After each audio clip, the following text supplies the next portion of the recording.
Welcome to CED Investment Funds 101, your great kickoff to 2020. I'm your moderator for this session. My name's Andy Horsnell, and I work for the Cooperative Enterprise Council of New Brunswick.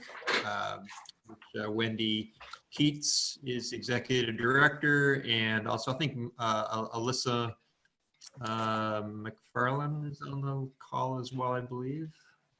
And we're in partnership with the our Francophone counterpart, CDR-A in New Brunswick, who do the kind of things that we do, but with the French community. And we thought it was a good idea to offer this webinar for folks who are thinking about starting their own CED investment fund. This is primarily for the groups that we're working with in New Brunswick, although we do have some folks from other provinces. So in New Brunswick, CED investment funds are called CEDCs. So you may hear that acronym used a fair bit. Whereas in Nova Scotia, they're referred to CEDIFs and CEDVs in PEI. So we'll be going for about an hour and a half. It'll be fairly densely packed. There's lots to cover. I'm going to just share my screen and just take you through just a bit of a framing presentation, and then we'll get into the hearing from the speakers and doing a question and answer. So one moment here. Let's see if I can make this work. Oh, that didn't work. Try it again. There we go. Let's see if I can get this to work. Okay, getting close. Okay, you'll see my screen pop up momentarily. Everybody, Wendy, you can see my screen?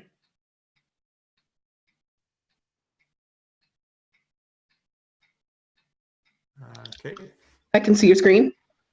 Awesome. Okay, great. So yeah, so here's just a quick agenda.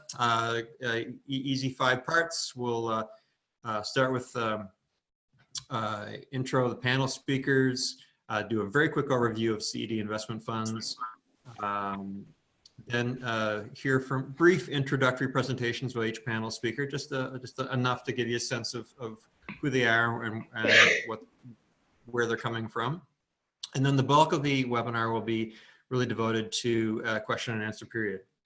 And we'll be using questions primarily drawn from the questions that were submitted when you registered. But we'll also have time, of course, for other questions that may come up, and you can use your chat feature to do that. Our panel speakers for today, we've got 3 great folks.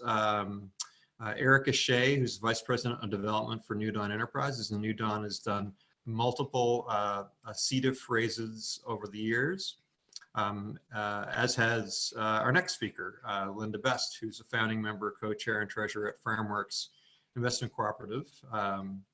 Both Erika and Linda's organizations are based in Nova Scotia. And then our third speaker is Maureen Gallant, and she's the financial controller at Tignish Fisheries Co-op Association Ltd, which is a community economic development business in PEI.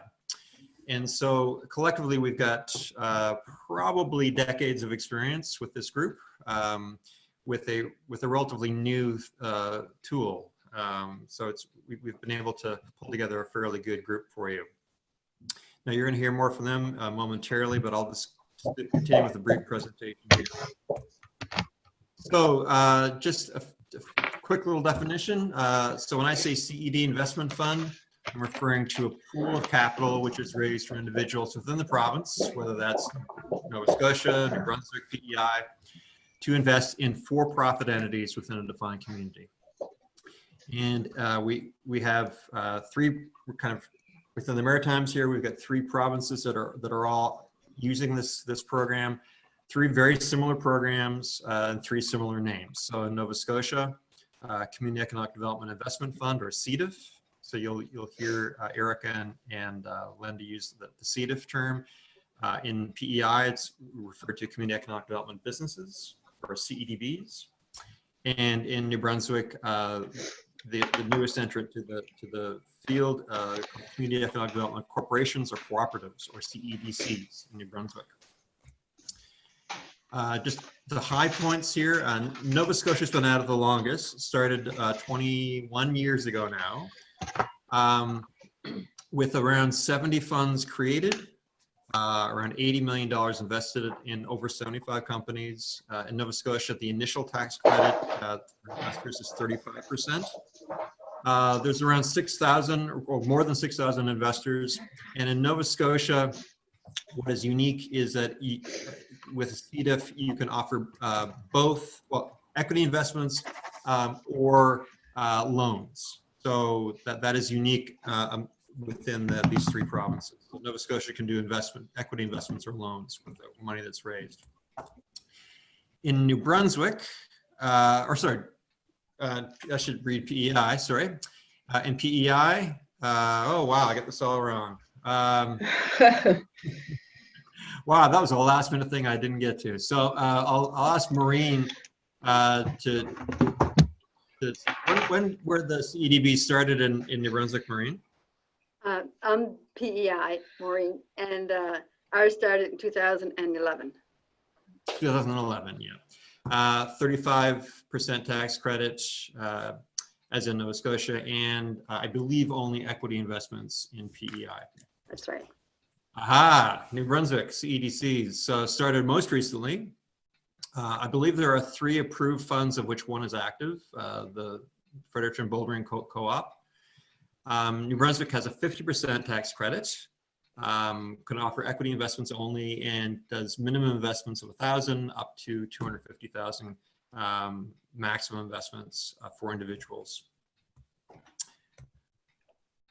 Regardless of the jurisdiction, you've got a couple of options with a CED investment fund, operating it as a company or as a fund.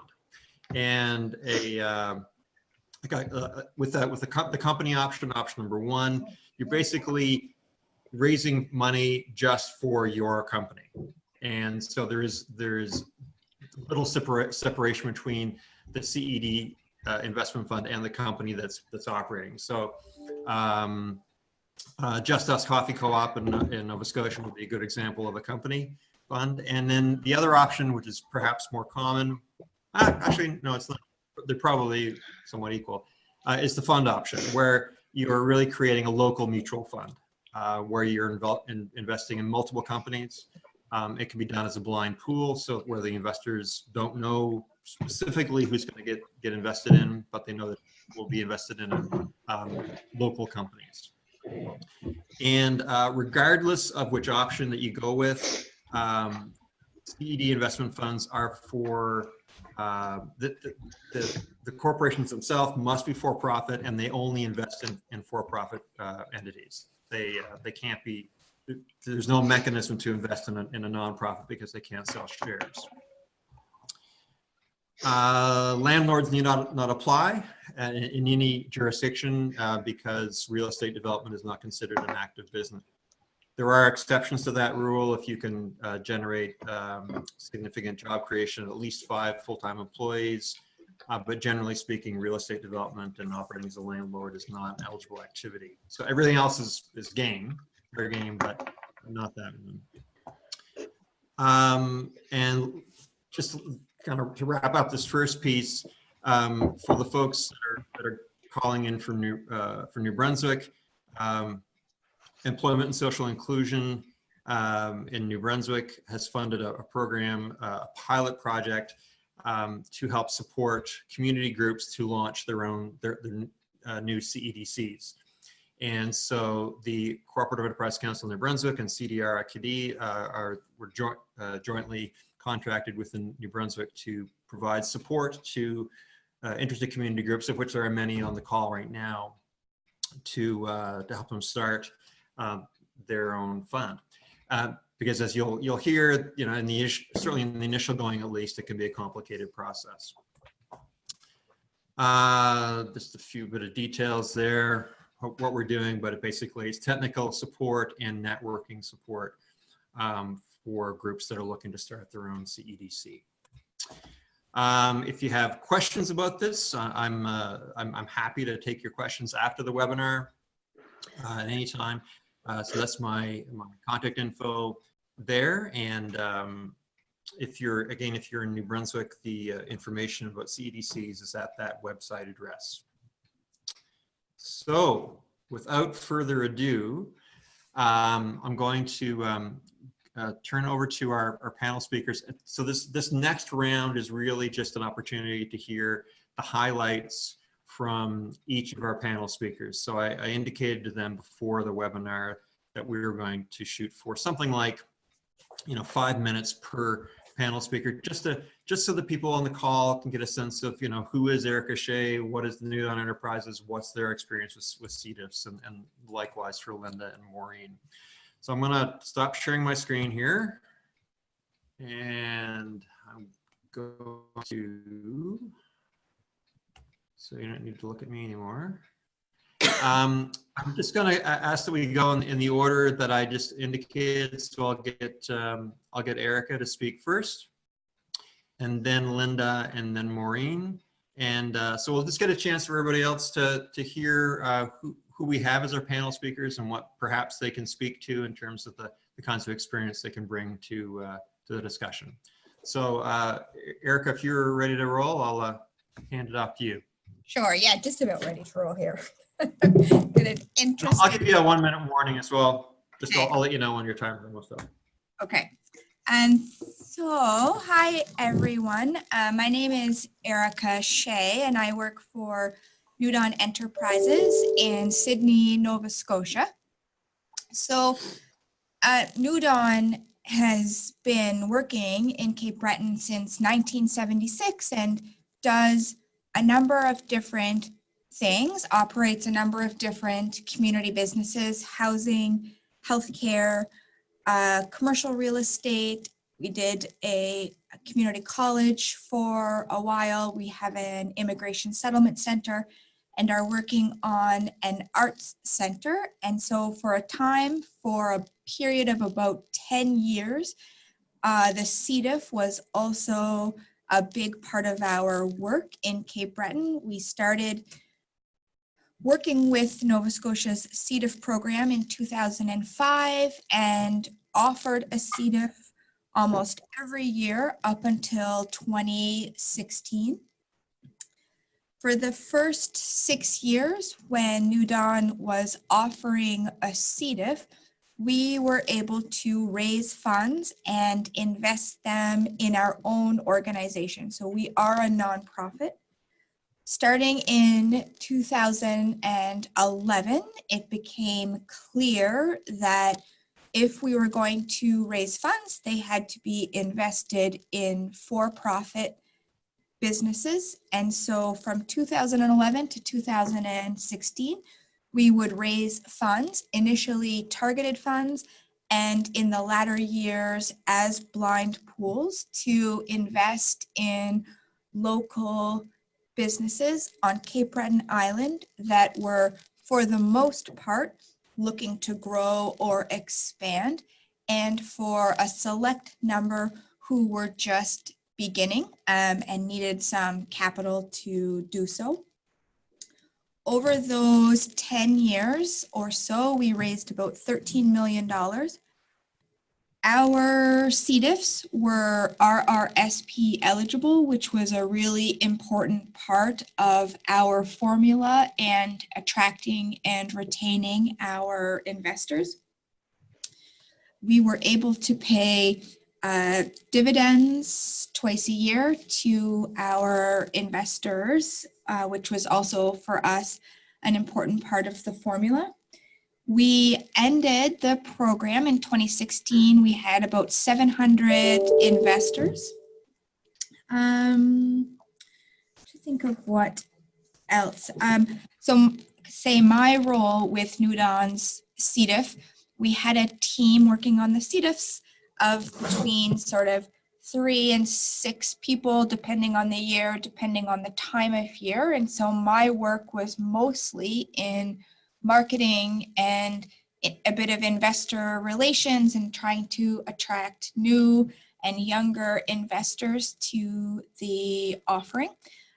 So my experience isn't so much in the back of the house offering document, all of the accounting that was required, though I have a bit of familiarity with that.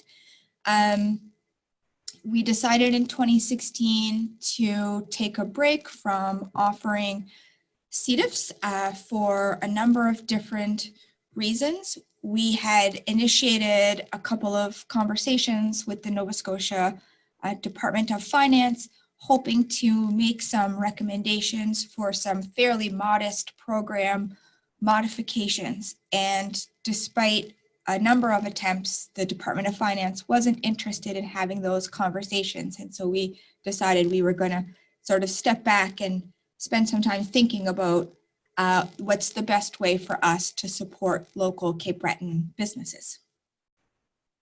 How's that, Andy? That's grand. Okay. You're very concise. All right, thanks, Erika. So I'm just going to get Linda to go next, and I know that folks are going to have questions they're sitting on, so I would encourage you to, at any time at this point, if you want to start typing in questions, just again, use the chat feature in the bottom of your screen. You'll see a little chat button. You can click on that and type in your questions. We'll come back to those once we get into the question period. So I'm going to hand over to Linda and to do the same, just to give us a brief introduction. Linda? Good afternoon. I apologize in advance for my voice. Managed to get a cold somewhere over Christmas, which is not helpful because we are just about to open our 9th offer. And during the next month and a half, 2 months, we'll be traveling all around the province. One of the ways that we raise funds is by getting out into the community, talking to as many people as we possibly can. And those sessions allow us to meet with potential shareholders, with current shareholders, and also to hear from and encourage people who may want to borrow from FarmWorks. So FarmWorks is a blind pool, and we've been told by the Securities Commission and the Department of Finance that we're doing exactly what the CEDIF program was set up to do, as has, of course, been done over the years.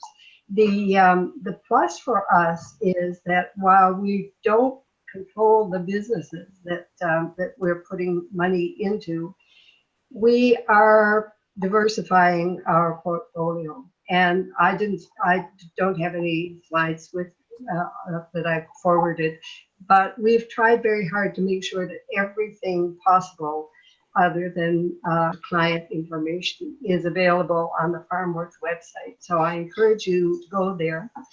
Right now I'm a little bit frustrated because first we had to wait for our accountant and then for government to send us our non-objection for this 9th offer.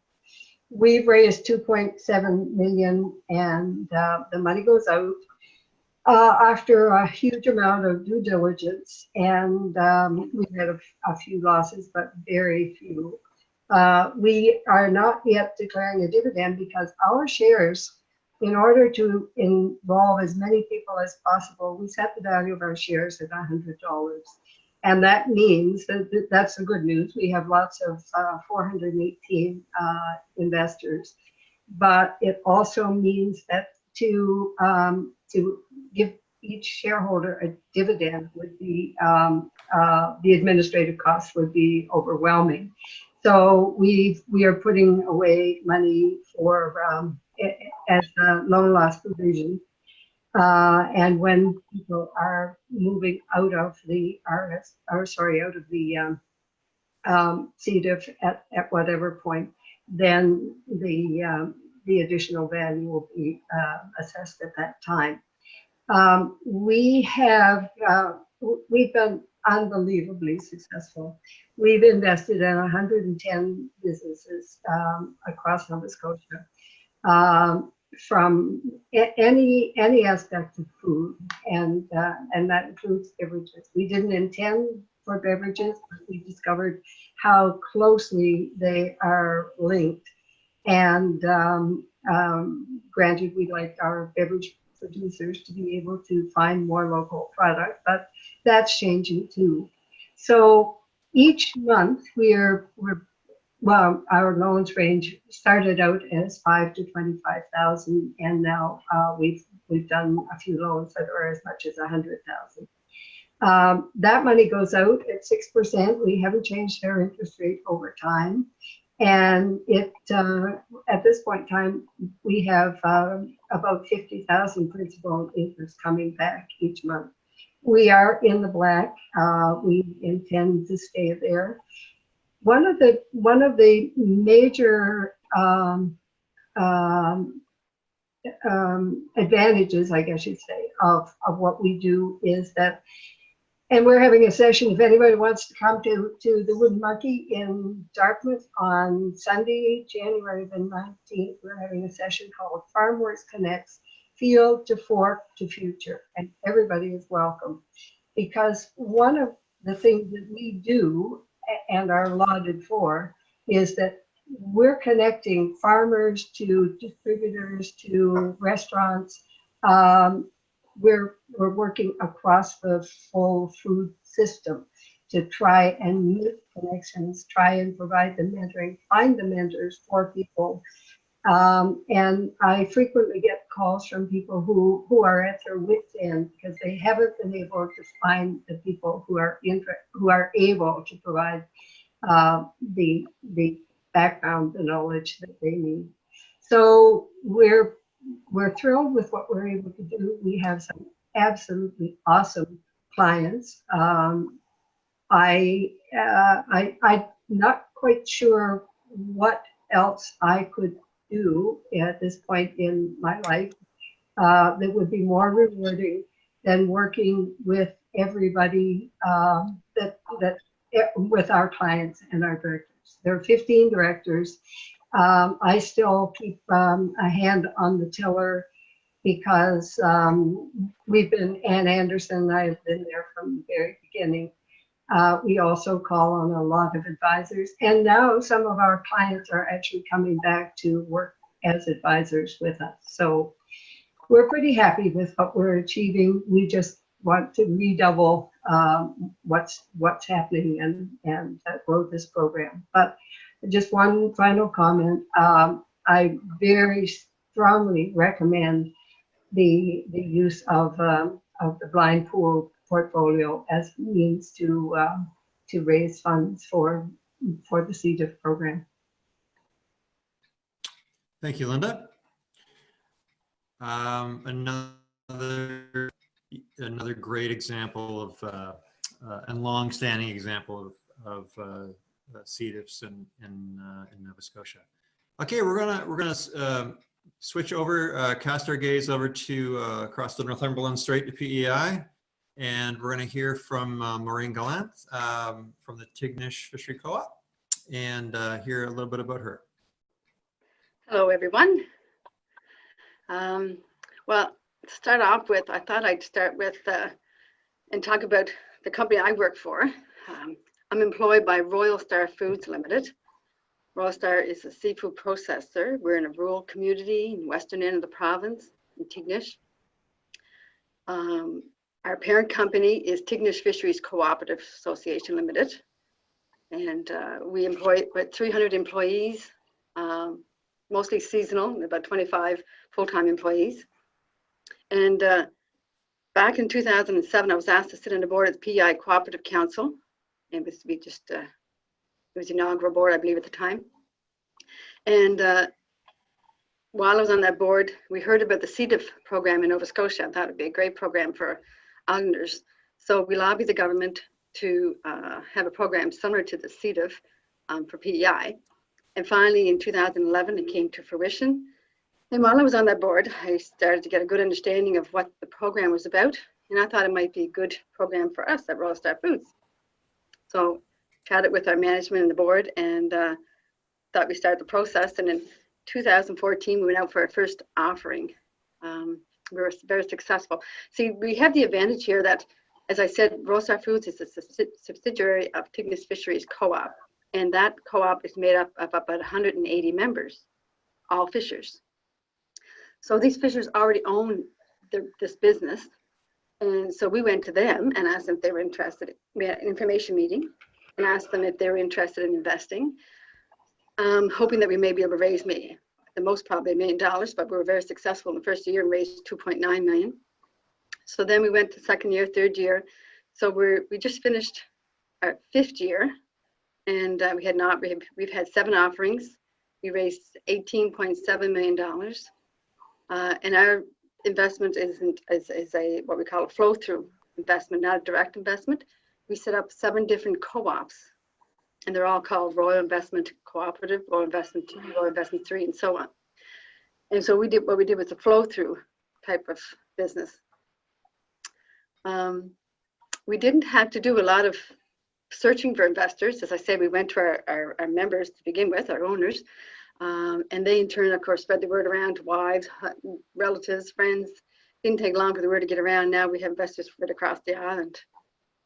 We had this year, 2019, was the first year that we redeemed shares from the first offering. That went very well, very simple process. I expected it to be a little more complicated, but it wasn't. It went very well.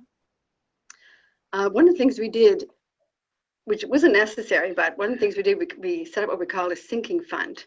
So to give you an example, as I said, the first year we raised just about the $3 million, and we wanted to make sure the money was going to be there in 5 years to get back to the investors. So we set aside $50,000 a month over 60 months. So at the end of 5 years, investors were pretty much guaranteed to get their principal back at least, if not dividends on top of that. So that worked well for us, and it kind of created a cushion, or kind of provided, I guess, assurance to the investors that they would get that money back.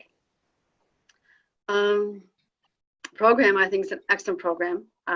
It's a win-win-win for everyone, not only for the business. We used the first offering, we used the money to build a cold storage. We already had one, but we need to expand.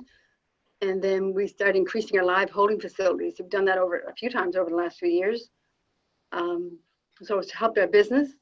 It's helped our owners, who are getting a nice tax credit. Obviously, they get a 35% provisional tax credit.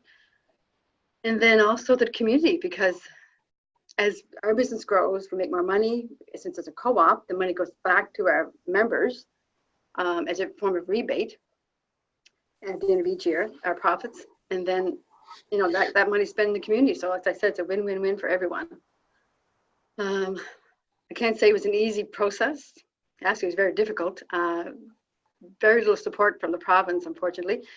The PEI Co-op, the province did provide some funding to the Co-op Council to hire someone to be a support person for small business who wanted to CEDIFs. But the funding ran out after 2 years, and they didn't support it. So it was one of those trial and error things where 1 step forward, 2 steps back, because there just wasn't anyone around to help out. So I get a lot of phone calls from businesses across the island. They'll call the province for information. They say, well, call Maureen. She's done that. So I get a lot of questions. I don't mind it at all, but I just wish that the province was a little more proactive and you know, promote it more. But anyway, I can go on and on. I'm not sure if my 5 minutes are up or not, but maybe I'll let it go at that and get any questions afterwards. All right, you were almost exactly 5 minutes. Was I? Great. Okay. Thank you. You're welcome. Okay, well, we're going to shift into the Q&A, and again, just thank you to Erika and Linda and Maureen again. You know, you get to see very similar program in PEI in New Brunswick and Nova Scotia, but they really get manifested quite differently depending on the organization that's launching them. And you can probably see some differences here between the 3 groups, but you'll also see some similarities, I'm sure. When we went through the questions that were submitted by the registrants, there were 3 big groupings. The first one was, I would say, was kind of organizational. How do you set up and how do you operate? The second group was, how do you find investors? And the third one was, who do you invest in? And I'm wondering if we could just start with the organizational questions, because most of the folks that are listening in from New Brunswick are kind of at that front end part of the process, and they're looking at how to start. So I'm wondering if we could hear from the panel speakers about those first few steps, perhaps maybe with the recruiting the board members to run the corporation. I wonder if you could speak to that. So who are the founders? You can just raise your hand and. Okay. I moved back to Nova Scotia, or no, to the Valley from Halifax after working at Q2 as a medical microbiologist for years. Discovered that I was part of the problem because I was buying whatever and traveling and so on. So seeing what was happening in farming in the Valley, I decided to bring a group of people together. So there were about 10 of us who met for a couple of months here at my house, and we formed FarmWorks Investment Co-operative, and then we started making use of the CEDIF program in order to raise funds. So it was fairly straightforward, and there weren't a lot of challenges initially with setting up the board, with working our way through the requirements of the Securities Commission and Department of Finance. What is, and I do echo this, as Maureen said, we would, and Erika too, we would really like to see more support. Chris Payne, who established the program here in Nova Scotia, once he wasn't there, then I am also the person in the province who gets the calls asking for assistance with setting up the program and questions that people have about it. So I really would like to see more attention paid by government, because after all, in Nova Scotia, we're just our RSPs alone, being able to keep those in the province. We're spending we're sending $700 to $800 million a year out of the province of Nova Scotia, and the CEDIF program is one of the few and best ways we have of keeping some of that money here working in the province. Thanks, Linda. Erika or Maureen, any thoughts about the founding of the corporation? Sure. Okay. Yeah, Maureen. For us, what we did, as I said, we're cooperative. So we picked 4 directors from our own business who are already in the board of directors of Tignish Fisheries Cooperative. We selected 2 employees who wanted to have representation from our employees. We had 2 managers, and then we had 2 external people in our community, 2 business people. One, she was a retired commercial loans officer, and the other one had a very reputable business. So it's important for us that people knew we had that investors knew we had people on our board who had a good business sense, and they felt confident, I guess. And that's how we set it up. And we have the same directors for all the different co-ops. Mm-hmm. Okay, great, thanks. Erika?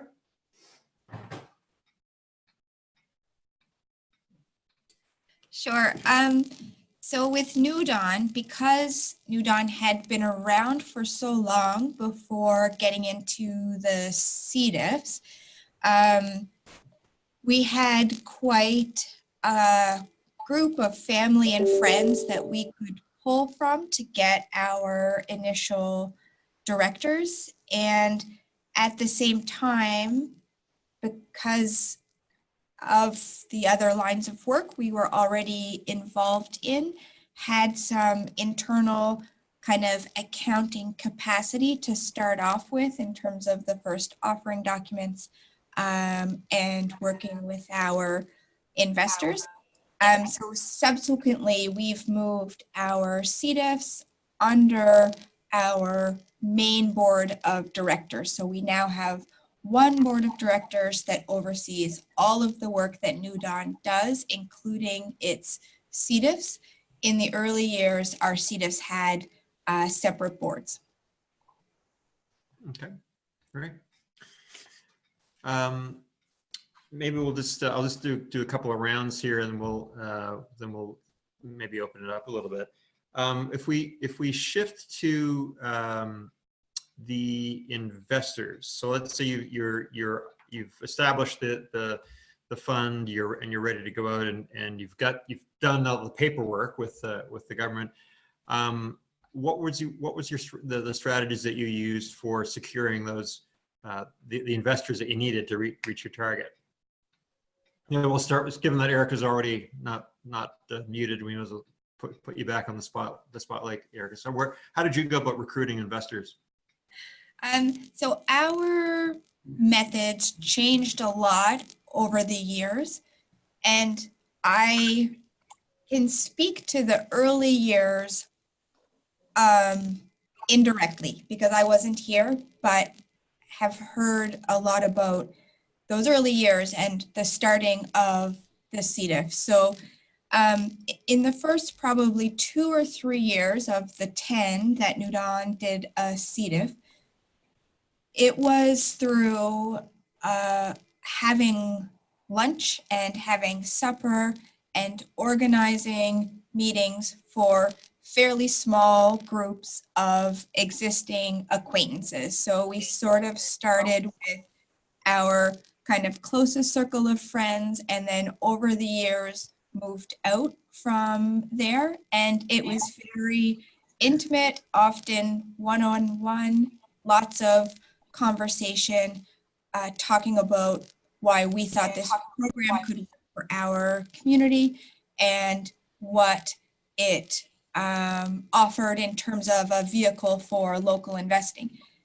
As the years went on, we did more concerted advertising and marketing campaigns that in some ways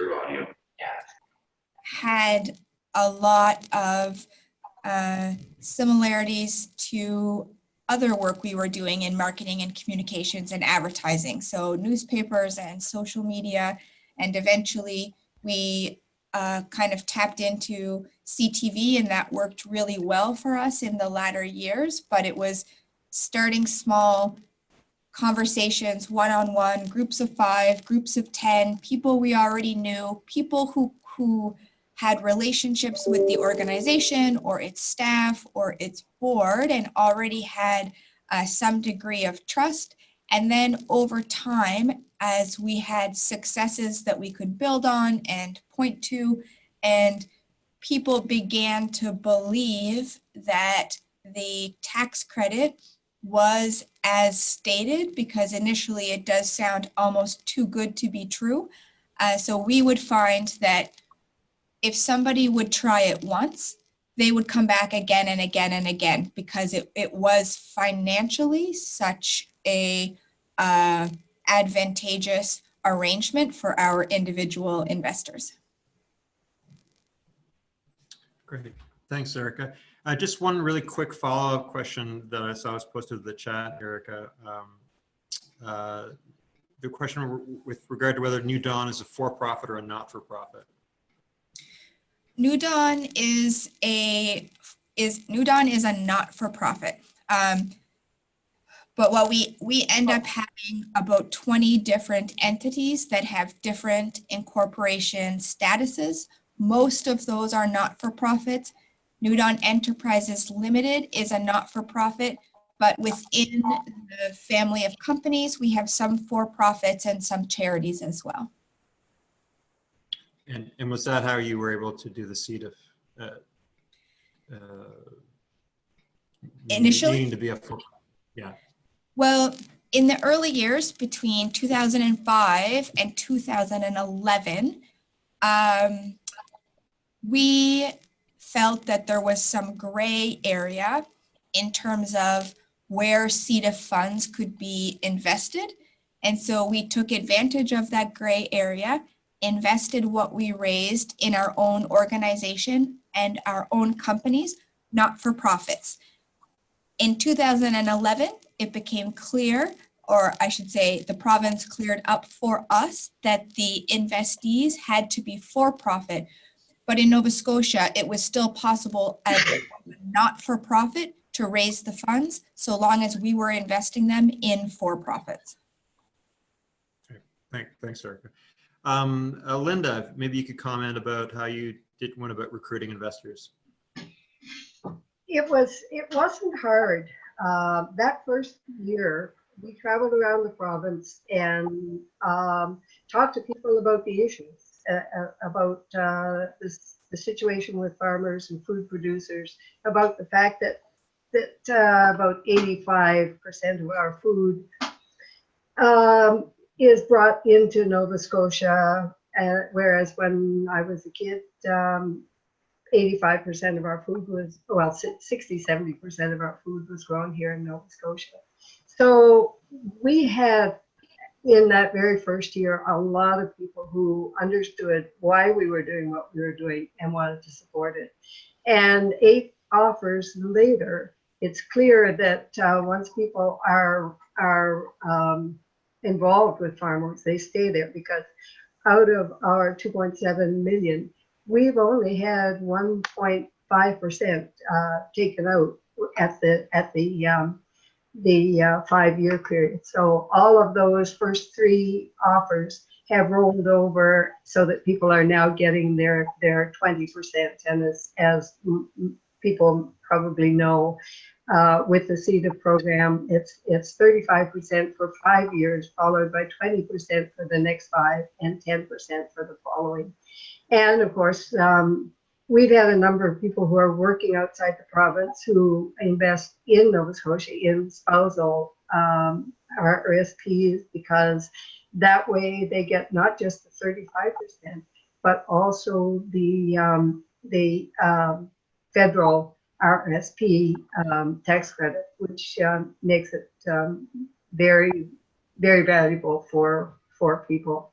So we really haven't, I would say our limitation with attracting people is the general challenge of spreading the word. And we didn't try terribly hard in the first few years, because we had to learn to walk before we tried to do too much. So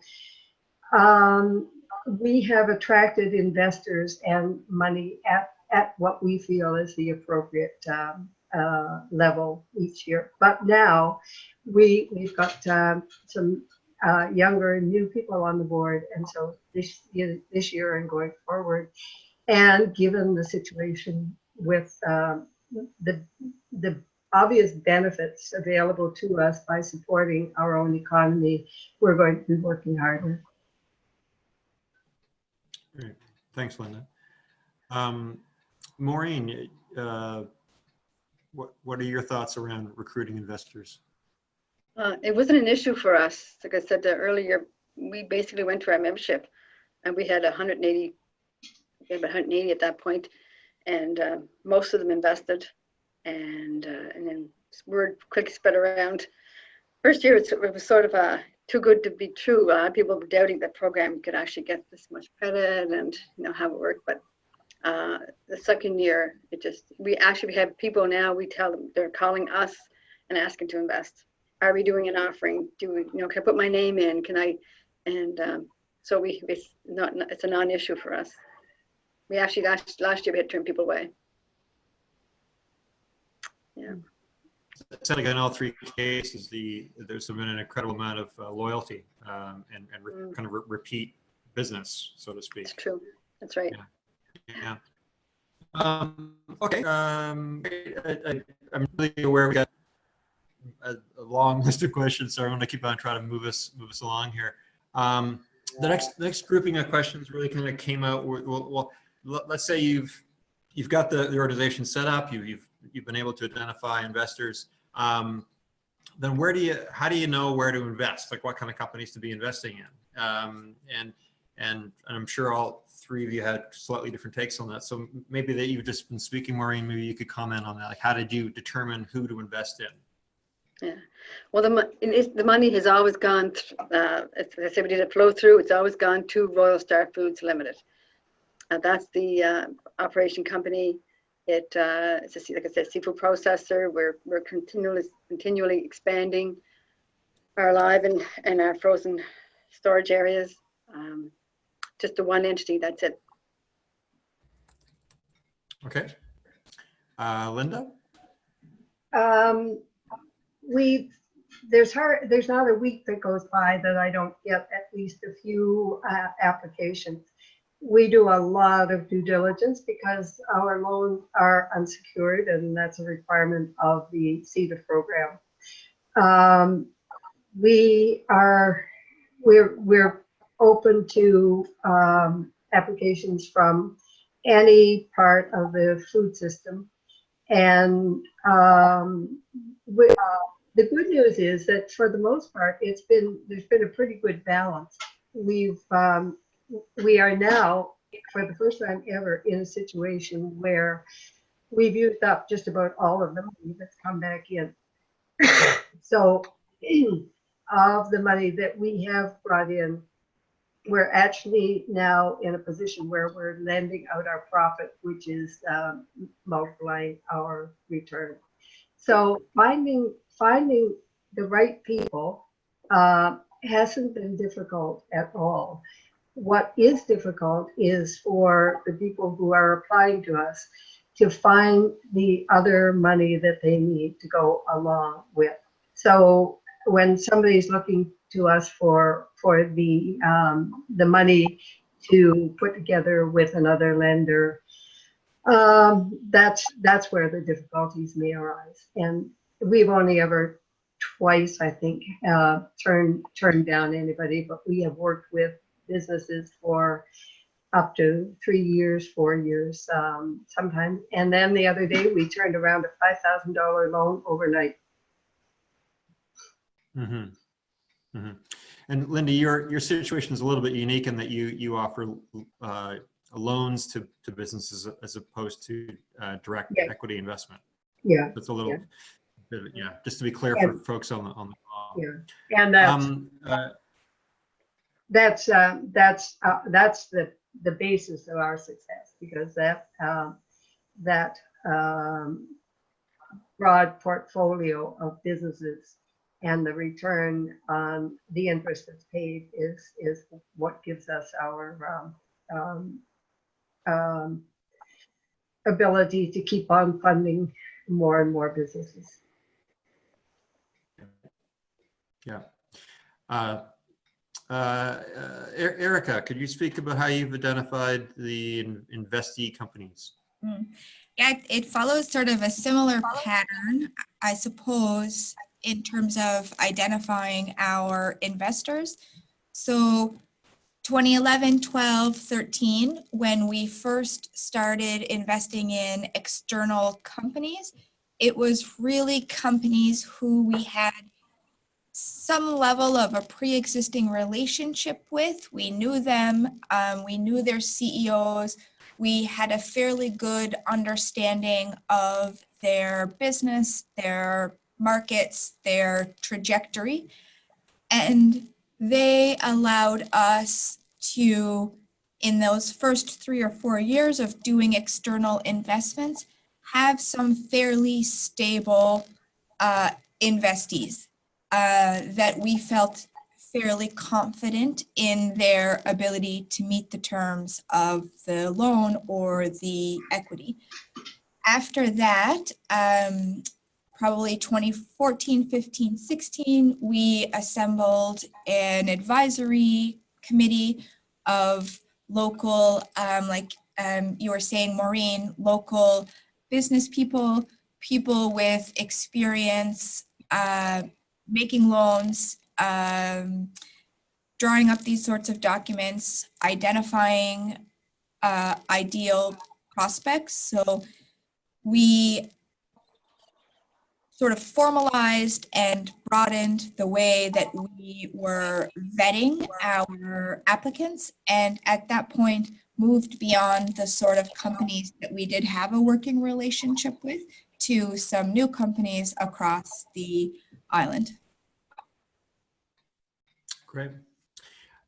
Just there was a question, a follow-up question that came up while we were just speaking, and just the question around, is there a kind of a common demographic or perhaps even psychographic profile of a CEDIF or a CEDB investor? I can say, so for in this was our experience, that our investors did tend to be older. Probably the majority, our biggest group of investors would be maybe 50 to 60. And we surmised that there were a couple of factors at play here. One, they were at a point in their life where they had more income that they could invest. So perhaps their mortgage was almost paid off and their kids were through college. They themselves were through college. They had a better understanding of the importance of investing.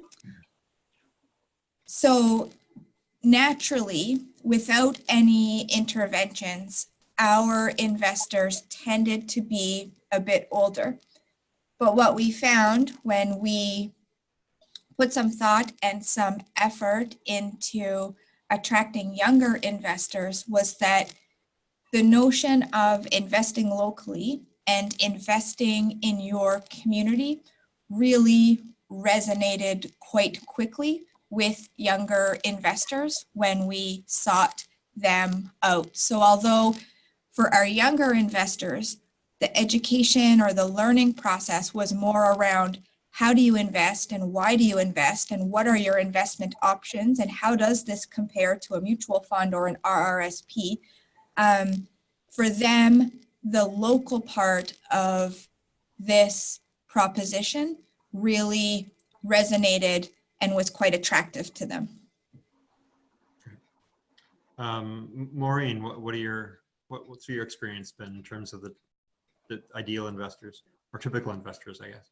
Yeah, similar to Erika, what she said, I found that the majority were between ages of 40 to 60, and the larger investors were older. The older investors contributed more, larger amounts. But again, in our situation, most of the investors were fishermen, and like last 5 years or more, fishing has been very lucrative. They're all looking for tax savings. So the more rebate we pay them, the more they're making, the more they want to save their taxes. It's kind of like a catch-22 after a while. So, but for the most part, the investors were, I'd say, between 40 to 60. Okay. And Linda, a typical profile of a FarmWorks investor? Anywhere from 25 to 80. And I agree that most of our larger investments are from people who are older. That's one of the reasons that we use Facebook a lot rather than just Instagram now, because of the demographic of investors. The people who are investing are doing so because, like those of us who are founders, they recognize that that things need to change. We need to be keeping more of our money here in the province and turning it over. And we're at some risk food-wise due to distance from markets and economically due to the fact that so much of our money goes out of the province. So our typical investor is somebody of whatever age who understands that investing close to home is good for our economy, good for them, good for health, and all of the other environmental issues, all the issues that are important to all of us. Great. Thank you. Just going to double back to an earlier category of questions, just around the time and the expense of both doing the that initial raise or doing your raise, I guess maybe it's what's just so to give people a sense of, you know, if they're looking to start their own CEDC in New Brunswick, I mean, what are they signing on for in terms of a commitment of time and cost to do that raise? Now, Linda, you're speaking right now. May as well start with you. Yeah. For us, we are all volunteers. We pay a bookkeeper and an accountant, but other than that, all our work is done by the board of directors, working board. And so the cost of each of our raises is somewhere in the order of 1 or 2% of what we raise. I think last year our offering, traveling around the province and so on, cost us about $4,000. And so that's our model is different than it would be for an organization that has a structure in place, such as New Dawn or Maureen's Fisheries. But yeah. Do you have a sense of the time? I mean, so mostly it's kind of time was the primary expense for you. Do you have a sense of how much time it takes for your volunteers? We ask each volunteer we have usually about 6 meetings a year, but we ask each of our directors to devote somewhere in the order of 3 hours a week. Sometimes it's less, sometimes it's more. The bulk of that time is spent in we put at least 100 hours in total into each application before it goes to the board to be voted on. And so the bulk of that work, the time they spend, goes into reviewing and doing comprehensive review, or writing out the comprehensive review. So it's we're getting to the point where we are now going to probably be able to have somebody who's working in the office with us. But we're still part of our goal is to keep our expenses as low as possible and be putting as much of that money back into the businesses that we support as we possibly can. Thank you, Linda. Erika, what was your experience with regards to the kind of the cost and the time required to, I guess, both do the paperwork to get the letter of non-objection as well as doing the raise itself? I think it would really vary depending on the size of the raise we were looking to do. So certainly in the early years when we were looking to raise or did raise $250,000, much less of a commitment in terms of time and actual expenses than the latter years when we were targeting a raise of 2.5 million. In the years where we raised over 2, we tended to have sort of actual external expenses in the range of probably $40,000 to $55,000. That's what we were spending on advertising, communications, events, marketing, travel to raise 2.5 million. We have, so in-house, we have an accountant and an administrative assistant and myself. So we would be sort of the core personnel team. And although there would be probably 3 months in which we were each spending about 20 hours a week on this work, it did tend to only be 3 months out of the year. We sort of had a CEDIF season, and we knew every year that for those 3 months, we were kind of foremost committed to our parts of this work. Okay, great. Thanks, Erika. Maureen, any thoughts you want to add with regards to time and cost? I usually start the process in October and November in preparing the offering document, and hopefully have it all ready by January for approval by the province.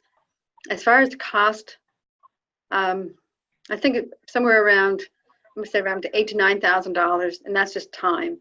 Basically, it's myself and another lady here who we're the sales agents for the our offering. And February we set aside 2 weeks where we do nothing but meet with people every 20 to 25 minutes, and we book appointments. And for 2 weeks we sell shares. I guess that's about it. Yeah. So in your case, you're something unique in that you have a really defined investor base. That's right. Yeah. Makes it much more straightforward. Yeah. Yeah. And over the years, we've just become more efficient at it. So it's yeah. Great. One of the follow-up questions that came while we were speaking was if anybody has, I mean, most folks would be familiar with CBDCs, Community Business Development Corporations, who provide lending to small business. Has there been any, does anyone have any thoughts to offer around the role that CBDCs either are or might play in complementing or facilitating either CEDIF or CEDB investment funds? We work with CBDCs and Futurepreneur and credit unions wherever we possibly can, because the amount that we lend is meant to maybe be the money in the pocket that allows people to go looking for further funds. About a third of our clients have borrowed only from us, but about a third have borrowed from other lenders as well, and the remainder have put their personal money into their businesses. So yes, we certainly collaborate and to the fullest extent that we can with other lenders. Okay, great. Thanks, Linda. Maureen or Erika, any experience with or thoughts about working with the CBDCs? Not for me, no. Nothing to add. Okay. Yeah. Couple other questions that came up while we were speaking. Just wondering about what the success or the inverse, the failure rate of CEDC or CEDIF or CEDB investments is, if there's anything, there lessons to be learned or so either on the success or failure side that people might be willing to speak to. I'm looking at you, Maureen, so I'll ask you first. Okay. As I mentioned earlier, I get quite a few phone calls from small business on the island who are looking for information about how to start a CEDIF. And I stay in contact with them, and I find a lot of them just aren't able to continue because it is very time consuming. They don't have the resources, the employees to put the time into it. I find there's only been a few on the island.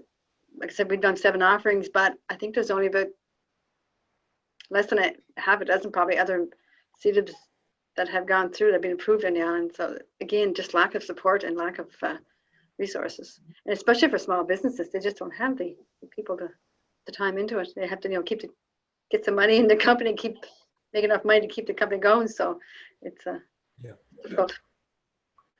Yeah, no, that's a very good point. Sorry, I could just add one more thing. If I could add one more thing, and when the province first rolled out this program, it was meant to help small businesses in rural areas. That was the direction. That was the goal, to help small business in rural areas of the province. And it's just not happening. Not for small businesses. It's too complex, I think, and too time consuming. And if you look if you look at the map of FarmWorks loans all across Nova Scotia, 110 businesses. And we've got a couple breweries that are larger, but almost all of these are small businesses they're helping to support or rebuild community. And so, as I said, we've been told by people in government that we are doing exactly what the CEDIF program was meant to do. It would be appropriate, as I said, to have government devote a bit more time to supporting businesses that want to start up. I would love to see about 2 more like a forestry CEDIF in Nova Scotia, which would be amazing at this point in time.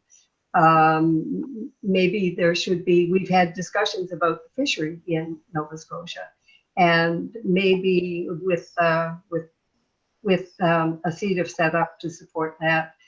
That's not one of our strengths. None of the board is particularly knowledgeable about the fishery, so we'd love to help somebody do something in that respect in Nova Scotia. Mm-hmm. So just to reflect back here, so Maureen's comments, the hard for small businesses to run their own investment funds because of the kind of the bureaucratic load to do that, and that sounds to be largely addressed through FarmWorks, and that they're a blind pool fund, that they're doing all that kind of heavy lifting so that the individual small businesses don't need to. So it's kind of an interesting kind of different perspectives.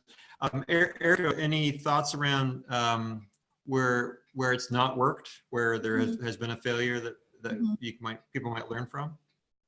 I think for us, the biggest challenge in Nova Scotia for us has been, as of 2011, our inability to invest in our own companies.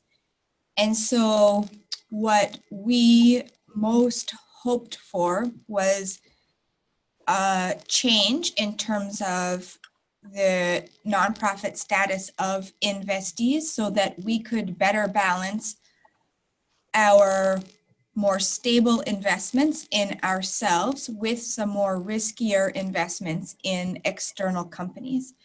And in the latter years, where all of the investments were external, it didn't feel to us to be as balanced of a portfolio as we'd like. So we went over the course of 10 years from doing all of the investments in our own companies where we controlled the outcomes, we understood those markets, we employed the staff, we had a lot of control over the ability of those investments to return the principal, to a situation where all of the investments were external and we had very little sort of control or day-to-day involvement in the entities that we were investing in. So our aspiration was to kind of find some middle ground where we could invest some of what we were raising in our own initiatives, some of what we were raising in external initiatives, but that just, there wasn't an opening for that at the time in the Department of Finance. Mm-hmm. Yeah, thanks. So I think you've touched on a question that's come up just with regard to why you pulled back from CEDIF investments. So CEDIF funds. Yeah. One question that just popped up, and I think I know the answer to this one, but you find that investors are usually in it for the long haul, or are they in there to get the tax credit and then back out as soon as they can after the minimum required time has passed? What's your experience, Erika? Our experience has tended to be that, one, they're in for the long haul. Once they really complete that first full year and they get the equity tax credit on their tax return, and they get to know us and they get to know the companies, they really become emotionally invested as well as financially invested in the program. And they're really, really proud of their participation, and they like to tell their friends and they like to tell their neighbors because of that financial and emotional investment. And so we would find in any given year, 70% of our investors who are eligible for the rollover will roll over for their next 5 years. Okay, great. Maureen, what's your experience with regards to, are they in for the long haul or no? PEI does not have the rollover option. We have to redeem shares after 5 years. We tried to lobby the government about a year and a half ago to have the same rollover process that Nova Scotia and New Brunswick has, but they said no. So at the end of 5 years, we have to get the money back. And we've even had people this year that asked to keep the money. Can they keep it here longer? And we said, no, we had to come back. Wow, so it's a significant difference. Yeah. Linda, how about, what's your experience been of your investors? Are they in it for the long haul? Yes, they definitely are. As I said, we've had 3 rollovers and only we've had a couple who passed away and so on. But in total, we have only lost 1.5% of our investments to this point. And the challenge with having to take the money out at 5 years would be a real disincentive for many businesses to make use of the program, wouldn't it? Mm-hmm. Wow. Yeah, I'm just I'm mindful of the time where we have about 15-ish minutes left. I think what I'm going to do is I'm keeping an eye on the chat questions as they're popping up, but just as a way to kind of start pulling it in here, I'm wondering if and I prompted the speakers before the weekend to think about this. Like, is there any the really essential stuff? Like we have most of the people that are on this webinar are with community groups that are thinking about or at various stages of developing their own CED investment funds, and what kind of advice might you offer them as they're going down this path? And we'll start with Linda. You're on the screen right presently. I think that we all need to be working together with our governments. We've had a number of conversations with finance and with various people in finance and in the Securities Commission. There are no issues for us with the Securities Commission, but this program is the numbers in Nova Scotia are diminishing, and it's partly due to the fact that it is not easy if you don't have somebody to help you to work your way through it. I know that in the past there were a couple of organizations in Nova Scotia. I think the Co-op Council will still, for an amount of money, help people with navigating the program. But I have argued a number of times that there should be annual meetings, such as Chris Payne used to have, that make people aware of the potential of this program. I've forgotten the name of the fellow at the University of Moncton who argued that the CEDIF program should be added to rather than a few years ago, when the amount that could be invested by an individual was decreased from 50,000 to 15 or 30,000. That's going in the wrong direction. There's all kinds of money in our provinces that needs to stay here and needs to be able to be invested over a long period of time. So I think that the biggest challenge that we face is selling government on the benefits of this program. Mm-hmm. Yeah. Okay. Thanks, Linda. So one of the just that issue around support in New Brunswick for the time being, at least, we have some significant support for people that are thinking about launching their own funds in the form of CECNB and CDR-A. So I think we've learned from that experience, and we've been able to observe that. Erika, any kind of final advice for the aspiring CEDC founders in the New Brunswick audience? Are you able to, in New Brunswick, for the investors, is it an option to have the funds be RRSP eligible? I'm sorry, Erika, could you repeat that? I was just looking at the chat questions. I'm wondering if in New Brunswick, it's possible that the funds are designated as RRSP eligible? They are.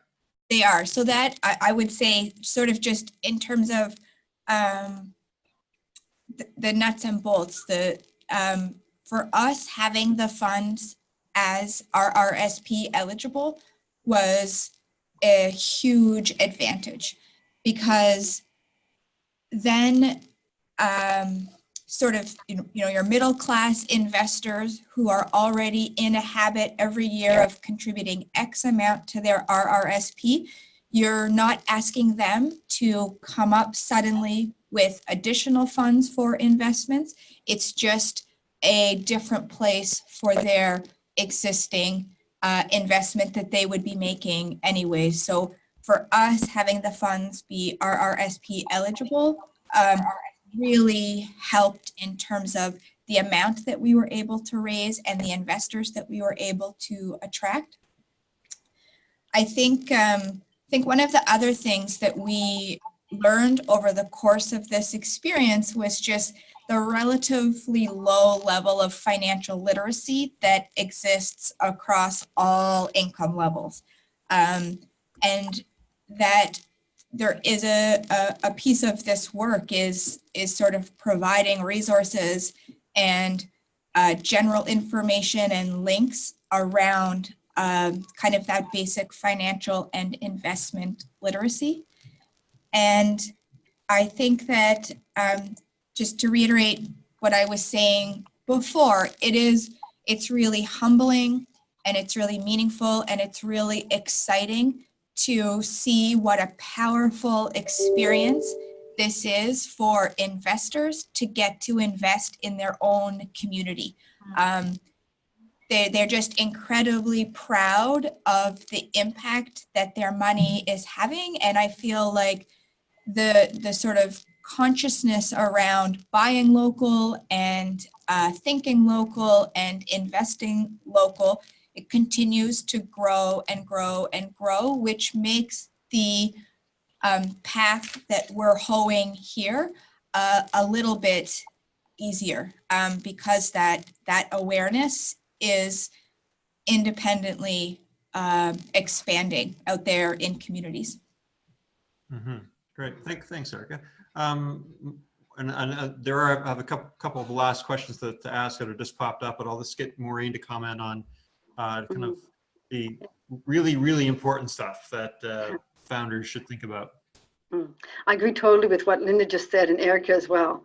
And if I could just add one more thing to it is that, and I'm not sure if this exists well for Nova Scotia and New Brunswick, but on PEI, you can have an existing RSP somewhere else, maybe at a credit union, and you can transfer that RSP. You have that as well? Okay. You can transfer an existing RSP and use that money to invest in these shares. So the RSP part of the program was a big plus in attracting investors for sure. Yeah. Yeah, that's a really good point. Yeah. One question. A late question that came up was with regard to kind of geographic scope. And I know that in our discussions with groups in New Brunswick, there seems to be this kind of balance between the scope of the kinds of businesses that they will invest in and the geographic scope. And I guess the narrower you make the geographic scope, the more open you have to be to the kinds of businesses. And the broader you do the geographic scope, you can be a little more targeted in the types of businesses. So like with FarmWorks, province-wide, food-based businesses being kind of the broad geographic tight industry focus. I'm just wondering if there's any kind of final thoughts around how you make, like, what seems to be the good balance there, starting with Maureen. I'm not sure I understand your question. Sorry, Andy. So the investment seem to be kind of balanced between a geographic scope and a type of business scope. And I guess in your case, it's always true. So is that fair? You're generally invested in tree business. I'm sorry, you're cutting out and I didn't get your question. Sorry. Oh, sorry. So in your case, I think I'm attempting to answer the question I'm posing to you, but there's a particular geographic focus for you as well as an industry focus. Your money goes into fisheries businesses, I think. Yes, yeah, Always. predefined. So maybe, yeah, so maybe it's more germane to Erika and Linda. Just any thoughts around walking that balance between geographic scope and the nature of business, the scope of the nature of business. Erika? I think for us, our starting point and our ending point was really Cape Breton. So we wanted to support new businesses and expanding businesses on Cape Breton. And so we didn't have a particular sector. It was a geographic scope that we had identified for ourselves. So we invested in businesses in a number of different sectors. And so our task was for our investors finding the best prospective investments on the island. Mm-hmm. Great. Thanks, Erika. And Linda? And in our case, we felt that the size of the production and the market in Nova Scotia was such that we should consider the whole of the province, partly because producers are selling right across the province and so on. And we've had the good fortune to work with a couple of clients that we share with New Dawn, and we're pleased to have been able to do that. Yeah. So you up until recently, you were somewhat unique in that you were one of the few CEDIFs with a province-wide kind of reach. Now I think there's been a solar CEDIF that kind of goes province-wide as well now, but again, so kind of narrowing in the scope, the type of business and broadening the geographic scope. And it is due to the fact that we are a blind pool that we are able to operate that way. Yeah, very helpful. Okay, well, we've got just 5 minutes left. If there's a comment was made here. Interesting that the population of PEI and Cape Breton Island are very close in size. So you could, in PEI, you could perhaps scope it the same way, do a PEI focused fund, just as they did with New Dawn and Cape Breton. So we have about 5 minutes left. If there's any last really burning question that we have a little bit of time. So I'll fill a little air there just while people are thinking about that just to let you know what we're doing with this webinar. It's being recorded and it will be available through, at the very least, the CECNB website and perhaps CDR-A as well. So anything that's been discussed here will be captured and will be available. We may even be able to do a bit of editing. And Wendy just informed me that the link for the recording will be sent to everybody on the call.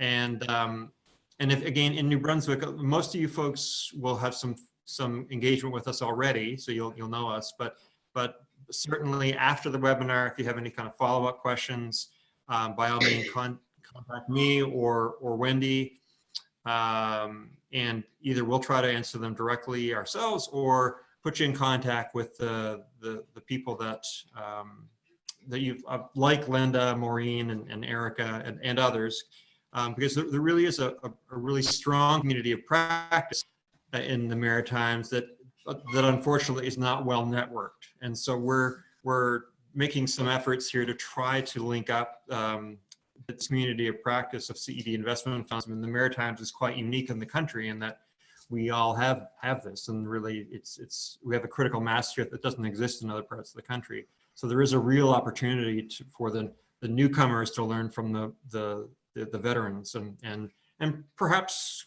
the reverse is also the case.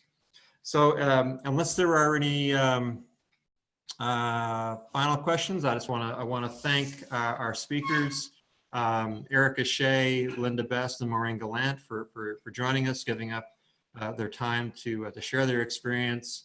I don't want to commit you to taking questions after the webinar, but I will probably, people know how to find you now, so you may find that you get contacted after the webinar. And I think, Wendy, any final words you want to offer before we sign off? No, just echoing a huge thank you to Erika, Linda, and Maureen. That was hugely valuable, and we really appreciate your time and your knowledge. And thanks also to everyone who participated in the call. And I put both Andy and my email address there. We will be sending out the link, and we'll also send out the chat box so that the answers to all the questions that you asked, you'll have access to that as well. So thanks, everyone. Thank you. Have a great day. Thank you. Bye-bye. Bye.